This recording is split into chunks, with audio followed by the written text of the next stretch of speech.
Ryan, starting broadly, we've reached the conclusion of another fiscal year. How did the bank perform in 2018? The bank had a very good year. Earnings were up 9% year over year.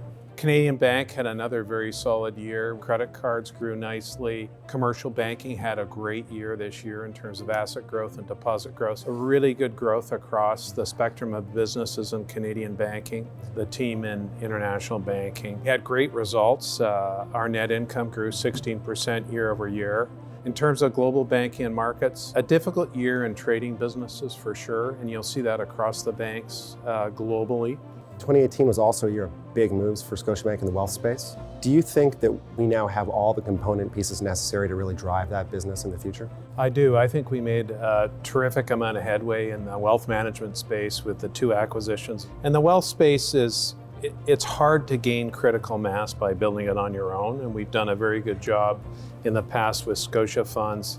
The acquisition of Dynamic took us to another level, and then these 2 iconic names just take us to exactly where we wanted to be. Scotiabank was named the 2018 Bank of the Year in LATAM. What is really driving the success of our international banking division? There's been a lot of focus and attention to getting scale in our key markets of Mexico, Peru, Chile, Colombia, and the Caribbean. The team's done a great job building our business and really focusing on our operations, becoming more efficient. Our international division's always been the big differentiator for us among the Canadian banks and will continue to be so. The world and the environment around us continue to be challenging.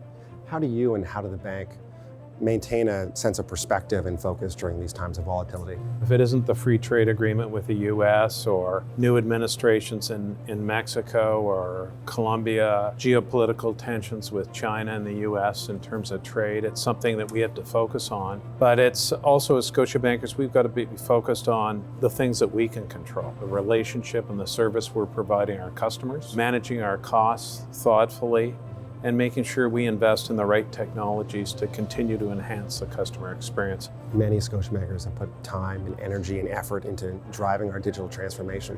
So if you can give us an update on how that journey is going. Digital adoption's up throughout our footprint. Digital sales are up throughout our footprint. We'll continue to invest thoughtfully, but in terms of where we set out to be and where we are today, we couldn't be more pleased. What should Scotiabankers be most proud of as they look back on the year, and what do you expect from the team as we head into the year to come?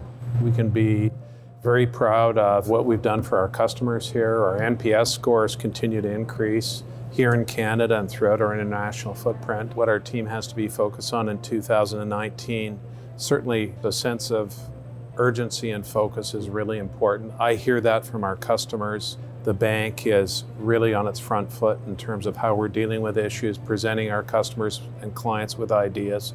And I think that performance orientation, being thoughtful and professionally aggressive stand out. For you personally, it's now been 5 years as CEO here at Scotiabank.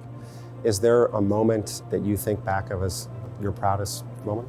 Well, there's many of them, Steve, and I was recently in Chile. We had a very nice client event with 800 clients there. We become the 3rd largest bank in Chile. It's an important acquisition for us. It was important to showcase that to Chile and our customers there, so I was immensely proud. The bank is in great shape in terms of its capital position and financially. There's many things to be thankful for and proud of in 2018.